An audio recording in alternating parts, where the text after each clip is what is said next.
les grands rabbis, d'il y a à peu près 2000 ans, s'y sont pris, ont œuvré pour garder vivante la transmission de la sortie d'Égypte, Pessah, que l'on traduit par Pâques. Ils ont dû effectivement innover.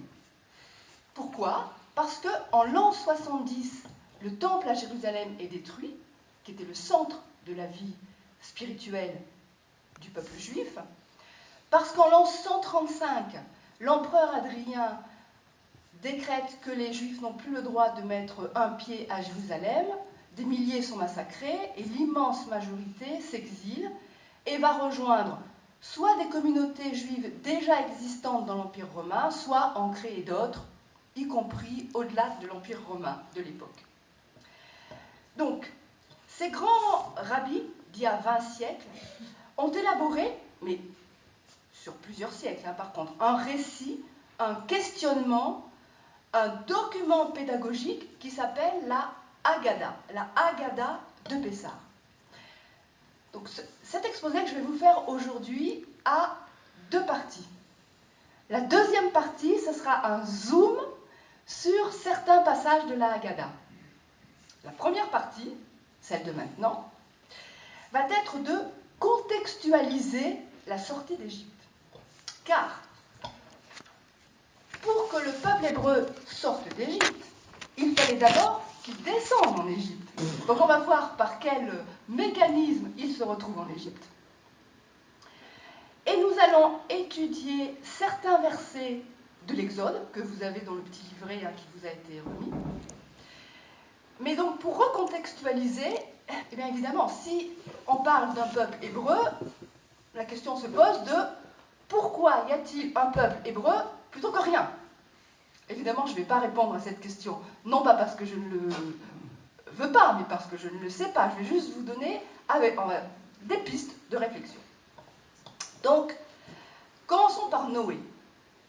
Noé, on dit de lui qu'il marchait à côté de Dieu. Noé était injuste.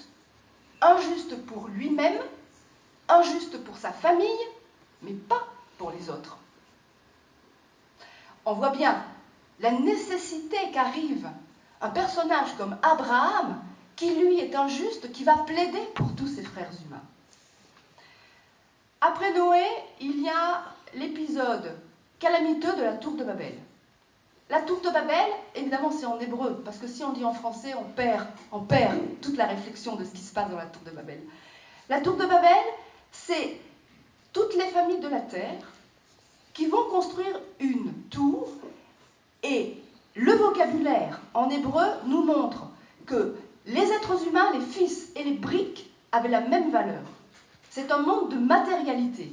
La vie humaine n'avait pas plus de valeur qu'une brique.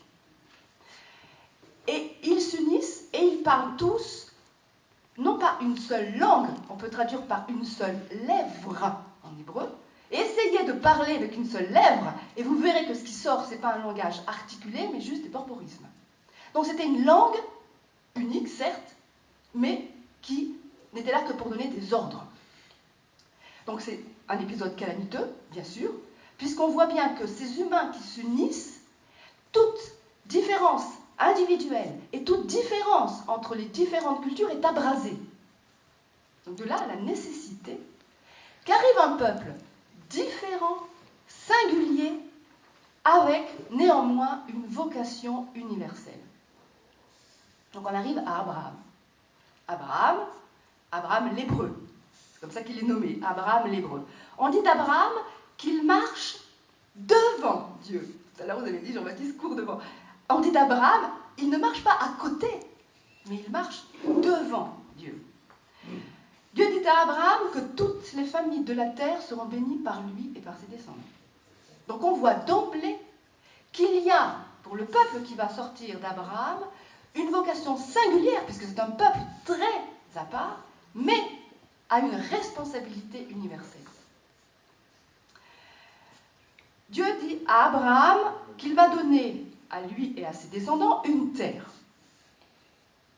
Et là, vous l'avez. Donc là, vous l'avez dans le petit livret. Est-ce que vous pouvez le prendre ? Dans le petit livret, vous avez cette feuille. Non, il n'y a pas de numéro. C'est celle-ci. Je ne sais pas si vous voyez. Voilà. Voilà, vous l'avez? Ok. Donc Dieu dit à Abraham, vous voyez, c'est Genèse chapitre 15, versets 7-8. Je suis le Seigneur qui t'ai fait sortir d'Our en Chaldée pour te donner ce pays en héritage. Et Abraham demande, Seigneur mon Dieu, comment vais-je savoir que je l'ai en héritage? Drôle de question quand même, hein, parce que quand Dieu lui dit que par sa descendance toutes les familles de la terre seront bénies, Abraham ne dit pas, ah bon, comment le saurais-je? Non, c'est par rapport à la terre qu'il pose la question. Comment saurais-je que cette terre revient en héritage à mes descendants, au peuple qui sortira de lui? Et la réponse de Dieu a directement à voir avec la sortie d'Égypte. La réponse de Dieu est, bon, c'est traduit par sache-le bien, mais en fait en hébreu c'est deux verbes, et c'est pour ça qu'on peut dire tu le sauras, c'est redoublé. Tes descendants seront immigrés dans un pays qui ne leur appartient pas. On en fera des esclaves, on les opprimera pendant 400 ans. Donc à la question d'Abraham, comment saurais-je que j'hériterai et que le peuple qui sortira de moi héritera de cette terre, la réponse est l'exil. Les exils, puisque le verbe est prononcé plusieurs fois, tu le sauras ou sache-le, pour qu'on sache qu'il va y avoir plusieurs exils. Donc Abraham a deux fils, Ismaël, qui est aimé d'Abraham, qui est aimé de Dieu, qui reçoit une bénédiction, mais l'alliance va passer par son autre fils, Isaac.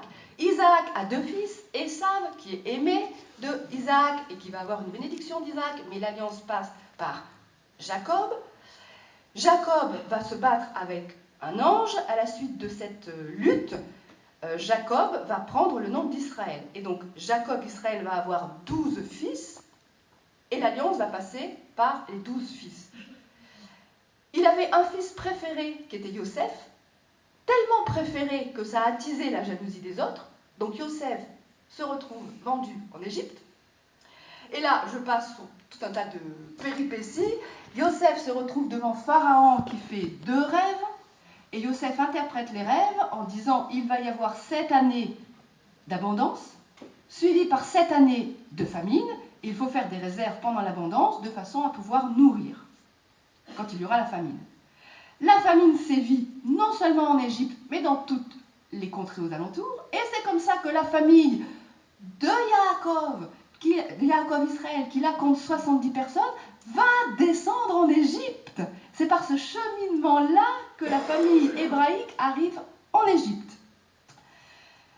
Meurt Yosef, meurt le pharaon qui connaissait Yosef, arrive un autre pharaon, et que cet autre pharaon va réduire les Hébreux en esclavage. Arrivent d'autres pharaons qui maintiennent l'esclavage.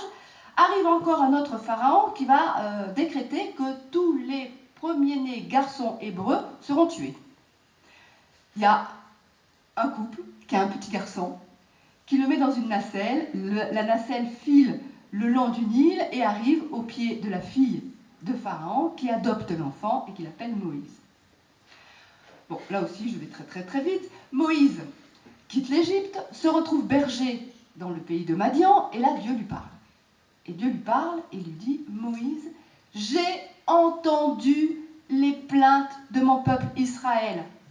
Et là, vous voyez la suite, livre de l'Exode, toujours là. Dieu dit à Moïse de dire à Pharaon, tu diras à Pharaon, ainsi parle le Seigneur. Mon fils premier-né, c'est Israël. Je te dis, laisse partir mon fils pour qu'il me serve. Donc Moïse va devant Pharaon et il dit à Pharaon, ainsi parle le Seigneur Dieu d'Israël, laisse partir mon peuple pour qu'il célèbre en mon honneur une fête au désert. Donc là c'est important de l'entendre en hébreu, parce qu'en hébreu, ce que dit Moïse à Pharaon, ainsi parle le Seigneur Dieu d'Israël. Le Seigneur, c'est les 4 lettres du nom divin, 4 lettres imprononçables. Et lorsque Dieu se présente sous son nom de 4 lettres imprononçables, c'est le Dieu de la clémence, c'est le Dieu de l'amour. Alors que Elohim, qu'introduit par Dieu, c'est le Dieu créateur de toutes choses, créateur de toute créature. Donc, vous imaginez bien que pour pouvoir créer l'univers, il faut avoir beaucoup de rigueur en physique, en mathématiques, en chimie, etc. Donc ce Dieu créateur, c'est le Dieu de la rigueur. Donc ce que dit Moïse à Pharaon, c'est « Ainsi parle le Seigneur d'amour, le Dieu créateur de toutes choses, le Dieu d'Israël. Laisse partir mon peuple. » Que va répondre Pharaon?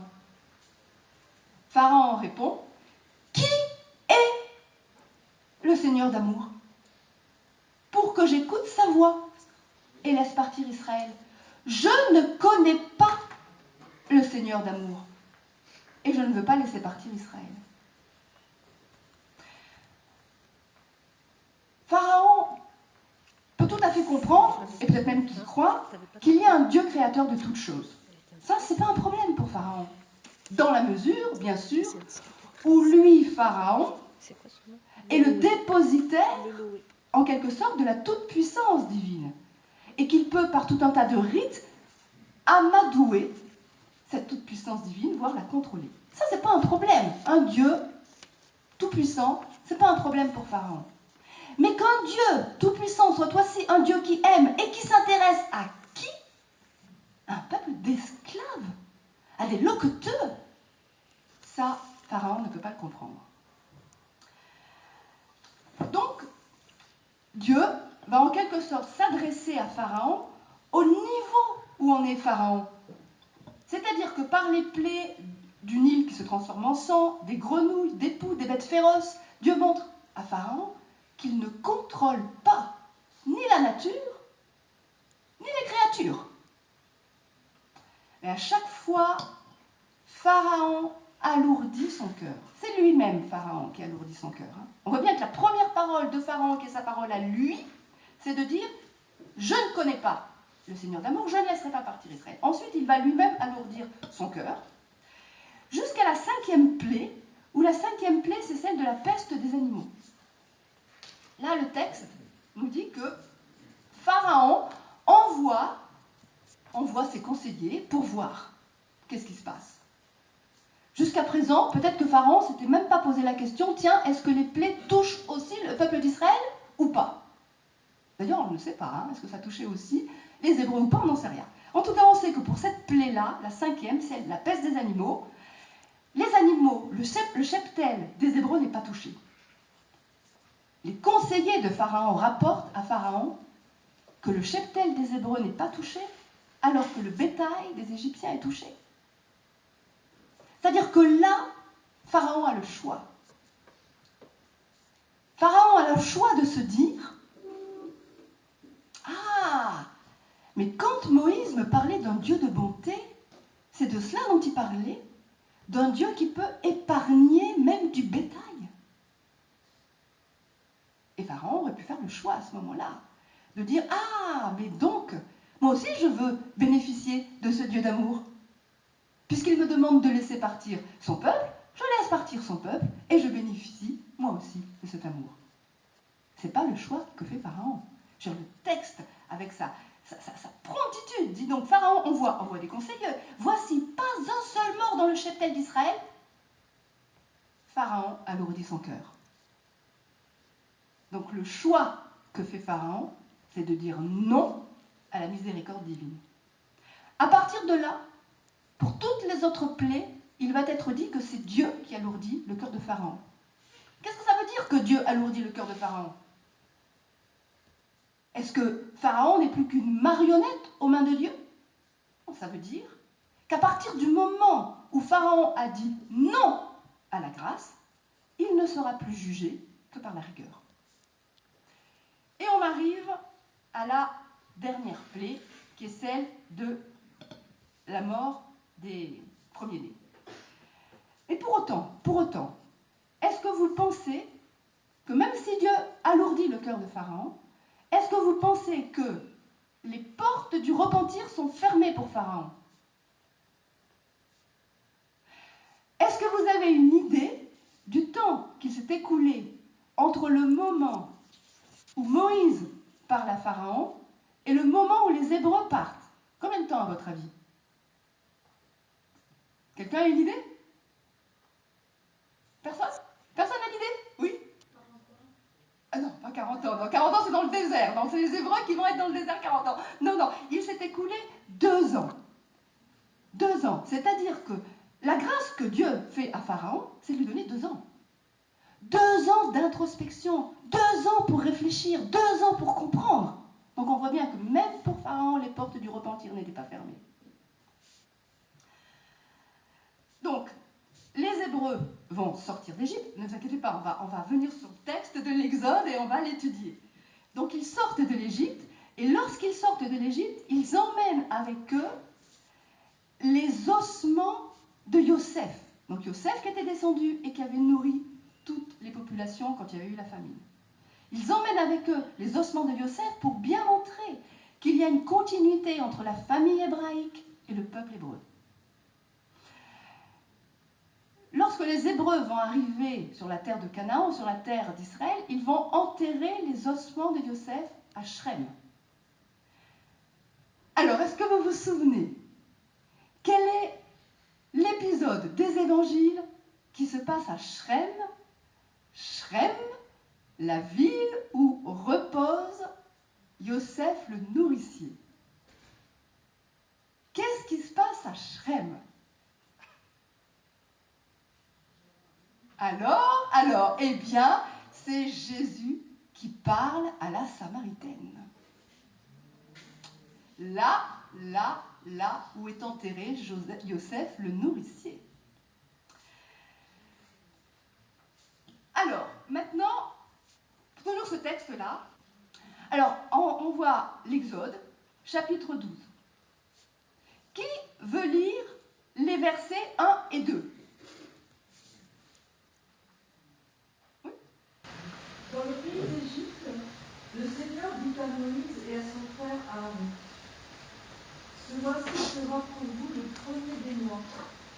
Il marquera pour vous le commencement de l'année. Voilà, merci. Donc les Hébreux sont toujours en Égypte, sont toujours esclaves en Égypte. Et le premier commandement que Dieu va donner au peuple hébreu en tant que peuple, c'est ce mois-ci. Alors en hébreu, Arodesh Hazé Lachem, on va dire par ce renouvellement-là pour vous. C'est le premier du mois de Nissan. Nissan, c'est le mois de la sortie d'Égypte. Le premier du mois, il y a, comme chaque mois, un minuscule filet de lune. Ce minuscule filet de lune, ce renouvellement-là va être sanctifié. Qu'est-ce qui est sanctifié? C'est la promesse d'une lune qui va aller vers sa plénitude.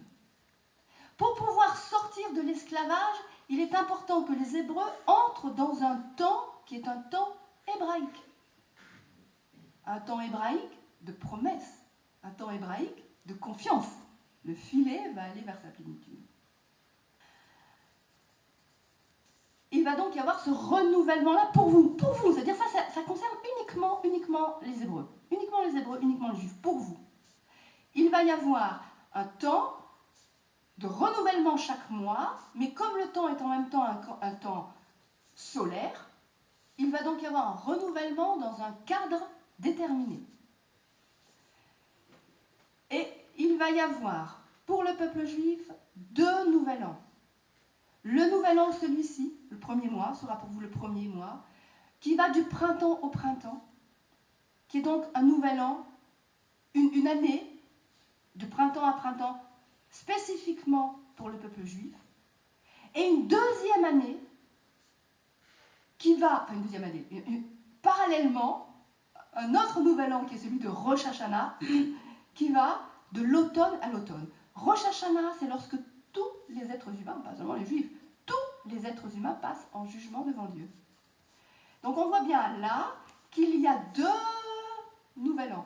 Un nouvel an singulier pour les juifs et un nouvel an pour toute l'humanité. Donc on voit bien à nouveau la singularité d'Israël qui a une vocation universelle.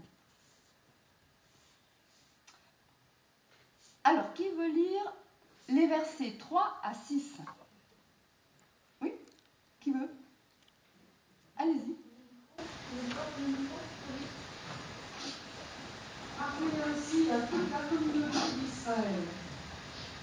l'office de ce mois que l'on prenne un agneau par famille, un agneau par maison.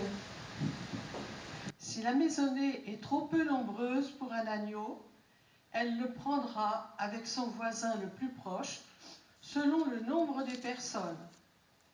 Vous choisirez l'agneau après ce que chacun peut manger.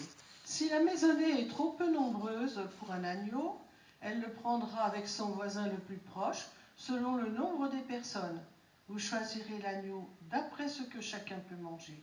Ce sera une bête sans défaut, un mâle de l'année. Vous prendrez un agneau ou un chevreau. Vous le garderez jusqu'au 14e jour du mois dans toute l'assemblée de la communauté d'Israël. On l'immolera au coucher du soleil. Voilà. Donc, le premier du mois, le premier du mois de Nissan, il y a un commandement qui est qu'il va falloir sacrifier un agneau. Le commandement est donné le premier du mois. Le 10 du mois, l'agneau est choisi. Le 14 du mois, l'agneau est sacrifié. Donc on voit bien, alors que les Hébreux sont toujours esclaves, que pour sortir du temps de l'esclavage et aller vers le temps de la libération, il faut des étapes. Là, Dieu dit donc que le 14, il va faire sortir les Hébreux d'Égypte. Dieu n'attend pas que les enfants d'Israël aillent vers lui. Il dit qu'il va les faire sortir et il demande, pour qu'ils puissent mériter cette sortie, un agneau. En hébreu, Korban Pessah. Je le dis en hébreu parce que Korban, c'est de la même famille que Karov, qui veut dire rapprochement. Il demande que cet agneau soit mangé en famille avec ses voisins pour qu'il y ait un rapprochement entre tous les Hébreux et un rapprochement avec Dieu. C'est là où on voit que la sortie d'Égypte, ce n'est pas un agrégat d'êtres humains qui se déchaînerait, qui sortirait dans n'importe quel ordre pour faire n'importe quoi. Ce n'est pas une fuite en avant. La sortie d'Égypte, c'est un peuple qui se constitue, qui se rapproche les uns des autres et qui se rapproche de Dieu. Alors, ensuite, qui veut lire le verset 7 ? On prendra du sang que l'on mettra sur les deux montants et sur le linteau des maisons et où on le mangera. Voilà. Le sang de l'agneau est recueilli et va être mis sur les linteaux. Et tous ceux qui ont remis du sang de l'agneau sur les linteaux seront sauvés. Pas seulement les Hébreux, puisqu'on sait que nombre et d'Égyptiens et d'autres esclaves, d'esclaves qui ne sont pas hébreux, vont sortir en même temps. Donc en fait, quiconque, parce que tout ce qui s'est passé, tout le monde voyait ce qui se passait. Hein. Donc ceux qui entendent, ceux qui écoutent, le font aussi. À ma connaissance, limitée, bien sûr,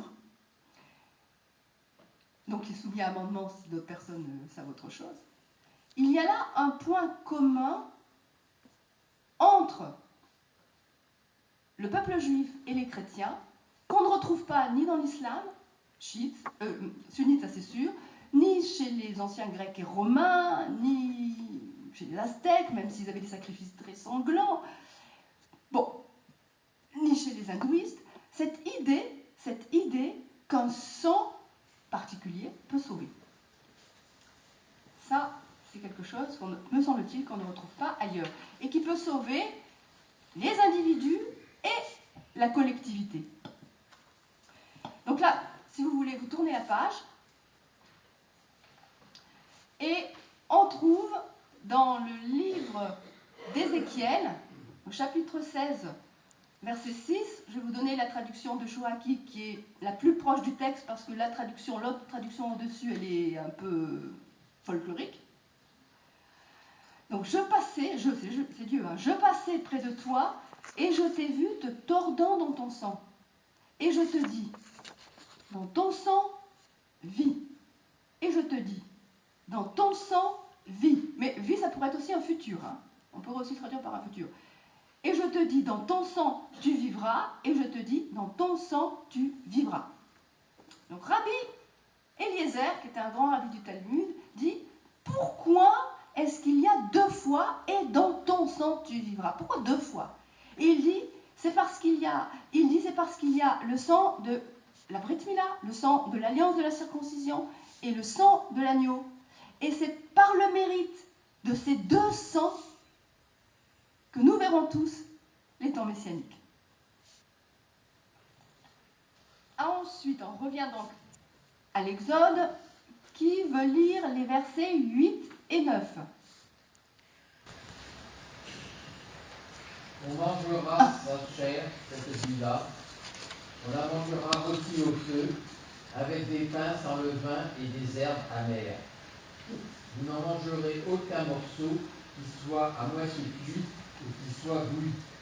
Tout sera rôti au feu, y compris la tête, les jarrets et les entrailles. Voilà. Donc, on voit qu'effectivement, cet agneau, il doit rester entier. Il ne doit pas être bouilli. Parce qu'effectivement, si vous avez fait des pot-au-feu, vous voyez bien que quand la viande est bouillie, exactement. Donc, il est extrêmement important que cet agneau soit rôti et reste entier pour former une unité. Et il doit être mangé avec du pain sans levain, c'est-à-dire de la matzah, et des herbes amères. Les herbes amères représentent l'esclavage. La matzah représente la libération. Il y a donc l'unité de l'agneau qui est là pour que l'on comprenne bien qu'il n'y a pas un Dieu présent dans la servitude et un Dieu présent dans la délivrance, que c'est le même Dieu. Après, qui veut lire les versets 10 et 11? Vous n'en garderez rien pour le lendemain. Ce qui resterait pour le lendemain, vous le détruirez en le brûlant. Vous mangerez ainsi la ceinture au rein, les sandales aux pieds, le bâton à la main. Vous mangerez en toute hâte. C'est la Pâque du Seigneur. D'accord. Et donc maintenant, si on le compare, tournez la page, si on le compare avec ce qui est écrit dans le Deutéronome. Dans le Deutéronome, c'est écrit « Pendant 7 jours, tu mangeras des pains sans levain, le pain de misère », c'est comme ça que c'est appelé, hein, le pain sans levain, la matzah, est appelé le pain de misère, c'est le pain de l'humilité. Car c'est en toute hâte que tu es sorti du pays d'Égypte.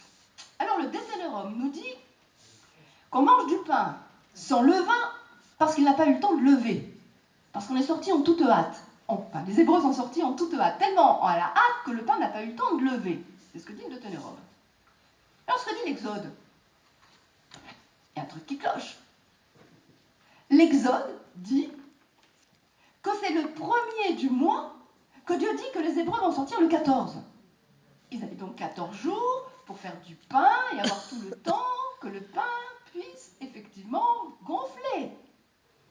Or, le Deutéronome met tout à coup en lumière autre chose.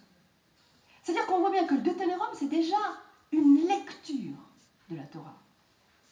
Il met en lumière quoi? Que ce qui est important, c'est la hâte. C'est la hâte.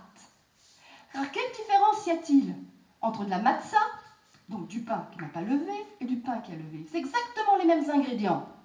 Quelle est la différence entre les deux? C'est le temps. C'est-à-dire qu'en mettant l'accent sur le fait que ce pain-là n'a pas eu le temps de gonfler parce qu'on l'a mangé à la hâte, parce qu'on a dû partir à la hâte, c'est mettre l'accent sur le fait que Dieu a comprimé le temps. Dieu a comprimé le temps pour nous faire arriver à la première étape de la rédemption, qui est la sortie d'Égypte. C'est ça qui est mis en valeur. On sort, le pain n'a pas eu le temps de lever, alors qu'il avait tout à fait le temps de le lever. Il n'a pas eu le temps de lever parce qu'il faut sortir à la hâte. À la hâte, c'est Dieu qui est dans la hâte. Qui est dans la hâte. D'ailleurs, littéralement, en hébreu, c'est pas, comme c'est traduit ici, c'est la Pâque du Seigneur. En hébreu, c'est vous le mangerez à la hâte, lui, le Korban Pessah, le rapprochement de Pessah, le sceau, S-A-U-T, le sceau pour le Seigneur. C'est le sceau du Seigneur qui saute par-dessus le temps pour comprimer le temps. Et donc, comprimer le temps, pourquoi? Pour hâter la venue de la première étape de la rédemption.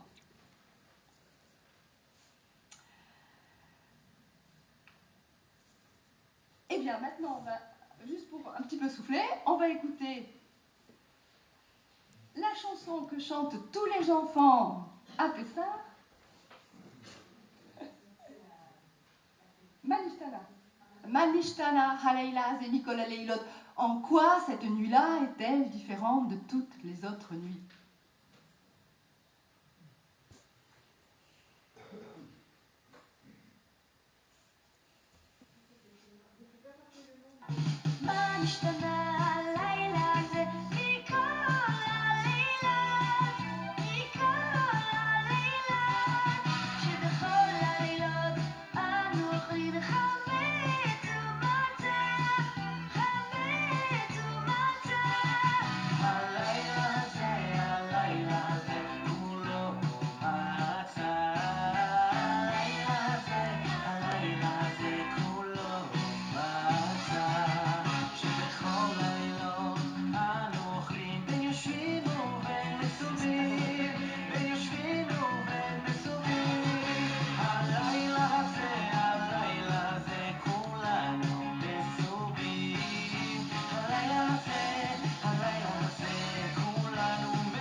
Voilà.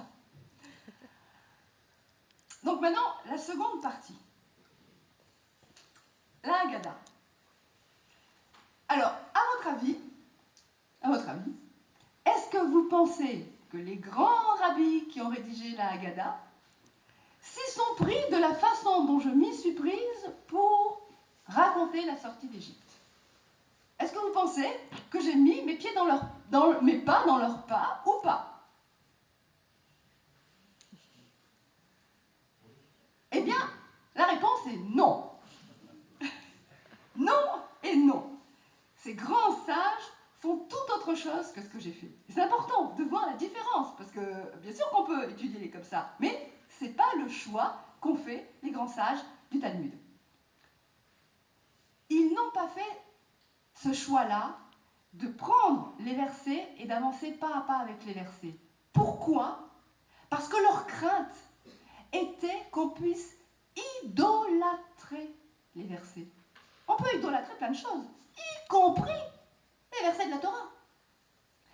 Ce qui était important pour eux, c'était de dire que la parole qui est contenue dans la Torah est une parole vivante, portée par un peuple vivant, et qu'à partir de là, chaque génération, quel que soit le lieu sur terre où habitent ces juifs-là, chaque génération peut comprendre d'une autre façon et enrichir la compréhension.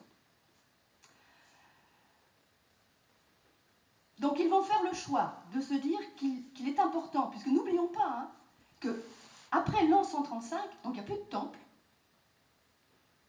et que les Juifs, il n'y a quasiment plus de Juifs sur la terre d'Israël, ils ont dû s'exiler, et que les Juifs sont éparpillés sur toute la surface de la terre connue. Donc il va falloir, leur souci, c'est que le peuple juif disparaisse. Il ne faut pas qu'il disparaisse, il faut qu'il garde son unité. Donc comment vont-ils s'y prendre pour qu'il garde son unité? Comment vont-ils s'y prendre pour que ça puisse y avoir une transmission sur quasiment 2000 ans d'exil? Eh bien, ils vont se dire qu'il est important que chaque juif s'approprie les versets. Chaque juif devienne non pas un récepteur passif, mais acteur de son héritage. Eh bien, pour cela, ils vont prendre les versets et en tirer la substantifique moelle. Ils vont donc écrire une Haggadah qui tient sur 3 pieds. La mise en action, le récit, le questionnement. La mise en action, il y a tout un tas d'actions. C'est-à-dire on voit les enfants ils ont leurs petits baluchons, et puis donc on dit aux enfants mais d'où viens-tu? Et les enfants répondent Mimisraïm, d'Égypte. Mais où vas-tu? L'Eretz Israël, vers la terre d'Israël. Les actes, c'est aussi qu'il va y avoir sur la table 4 verres, 4 coupes de vin. Pourquoi 4 coupes de vin? Vous voyez bien que dans la Torah, nulle part c'est écrit qu'il doit y avoir 4 coupes de vin. Pourquoi 4 verres de vin? C'est parce que le nom divin d'amour, a 4 lettres. Parce que Dieu a utilisé 4 verbes différents pour parler de la délivrance. Il a dit vous soustraire à la souffrance, vous libérer de l'asservissement, vous délivrer, et je serai votre Dieu.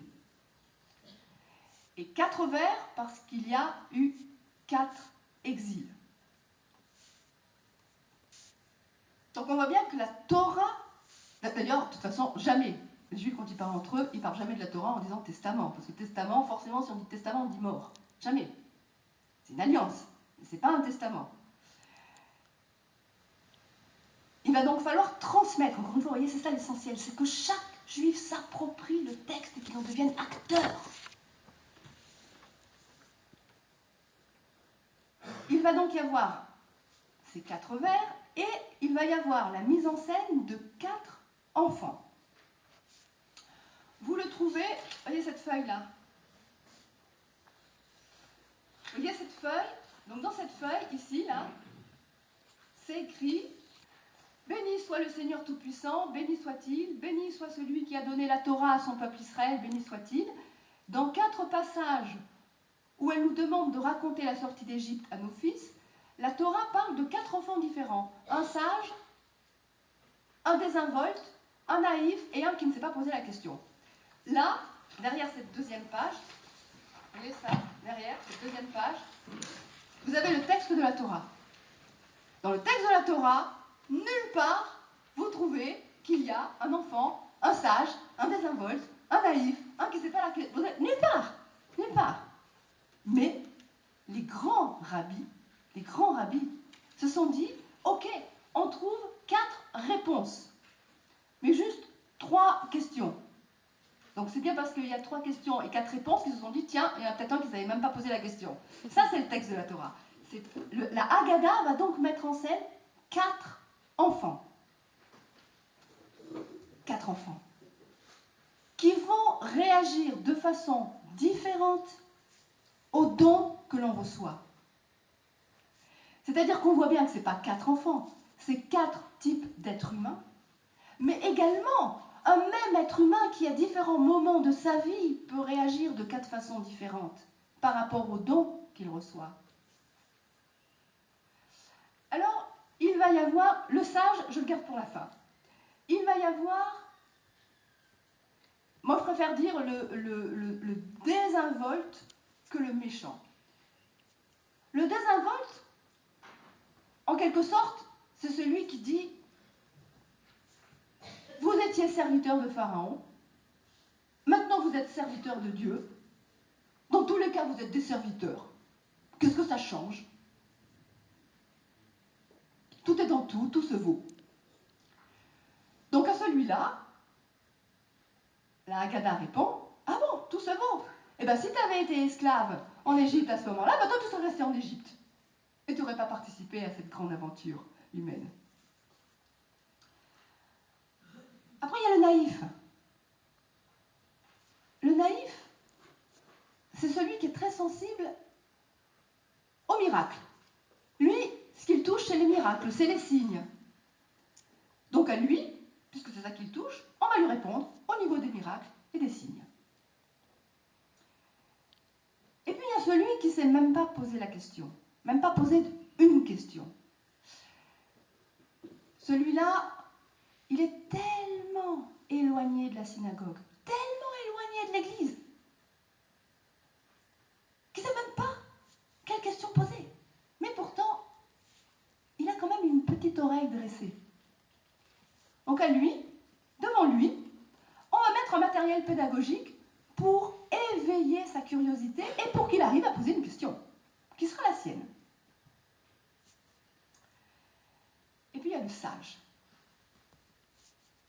Le sage, c'est celui qui demande « Mais quel est le sens profond de tout ça?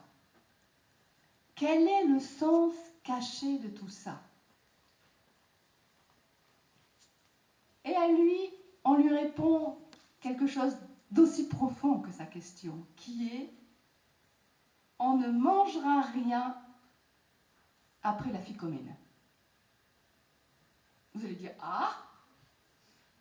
Après la ficomène. Ah, parler culinaire, c'est ça une réponse très profonde. Donc il faut faire un petit détour par ce qu'il y a sur le plateau du Seder. Sur le plateau du Seder, il y a un os d'agneau, parce que à partir du moment où il n'y a plus de temple, il n'y a plus d'agneau sacrifié. Donc on ne mange pas d'agneau ce jour-là, et on met un os pour se rappeler qu'il y avait eu un Korban Pessah. Il va y avoir un œuf dur. L'œuf dur est là comme témoignage du deuil que l'on porte de la destruction du temple. Il va y avoir des herbes amères, donc on a vu, ça dans la Torah, il y a des herbes amères qui représentent l'amertume de l'esclavage. Il va y avoir du mortier, c'est très bon, c'est très bon, c'est fait avec plein de bonnes choses, qui représente le mortier pour faire les pyramides. Et il va y avoir de l'eau salée qui représente les larmes. Et 3 pains de misère, 3 matzot. Au début du repas, on prend la matzah du milieu, elle est coupée en deux, et les parents cachent une moitié de cette matzah. Cette moitié de matzah cachée, c'est la ficomène. Et à la fin du repas, les enfants vont chercher dans toute la maison où se trouve la ficomène. Et quand ils ont trouvé la ficomène, alors vraiment, tout le monde est content, tout le monde les félicite, etc. Tout le monde rit, on est très content, ils ont trouvé la ficomène. Et on termine leur repas par la ficomène. C'est-à-dire que la dernière chose que l'on mange, c'est du pain de misère. C'est pour garder dans la bouche le goût de l'humilité. Mais c'est pas seulement ça, la ficomène. La ficomène, c'est un mot que l'on trouve chez les philosophes grecs. C'est un mot grec. Et la ficomène, chez les Grecs, désignait l'orgie à la fin des repas. C'est-à-dire que dans ces orgies, il y avait des femmes, des hommes, des enfants, qui servaient de défouloir pulsionnel à leur maître. Et donc en terminant, en mangeant la ficomène, c'est une façon de dire que tous ces êtres maltraités, on les emmène avec nous dans la libération. Et puis, tout à la fin, on va remplir une 5e coupe que l'on ne va pas boire, qui va rester là, parce que cette 5e coupe, elle est pour le prophète Élie. On espère bien sûr que le prophète Élie arrivera, puisque le prophète Élie va annoncer l'arrivée du Messie. Donc on voit bien que la Haggadah, c'est une réactualisation, c'est pas une commémoration, c'est une réactualisation de la sortie d'Égypte, et en même temps une projection vers l'avenir, puisqu'il y a la 5e coupe du prophète Élie. Et alors à la fin, les convives se quittent en se souhaitant les uns les autres l'année prochaine à Jérusalem.